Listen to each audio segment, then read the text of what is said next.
ఎంత గొప్ప సాక్షి.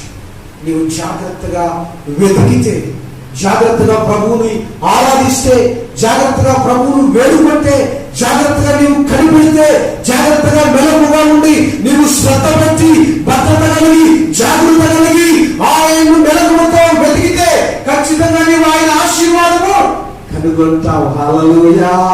ఖచ్చితంగా ఆయన మేలు నువ్వు పొందుకుంటావు, ఆయన ఆశీర్వాదం పొందుకుంటావు, ఆయన సన్నిధిలో నీవు పరవశిస్తావు, ఆరోగ్యవంతముగా ఆర్థికంగా దీవించబడతావు. ఈరోజు మనం జాగ్రత్తగా వెతుకుతున్నామా?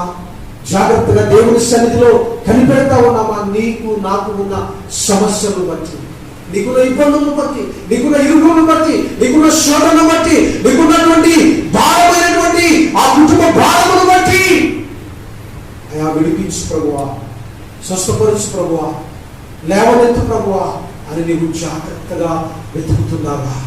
ప్రభు ఏమంటాడు తెలుసా? నన్ను జాగ్రత్తగా వెతుకు వారిని నన్ను కనుగొంటా. నీ ఆశీర్వాదం కనుగొనాలన్నా, ఆరోగ్యం కనుగొనాలన్నా, ఎదుగో ఇబ్బంది నుంచి తొలగిపోవాలన్నా, నీ కుటుంబ సమస్య వెళ్ళిపోవాలన్నా నీవు జాగ్రత్తగా ప్రభువును వెతికే బిడ్డగా ఉండాలి. హల్లెలూయా.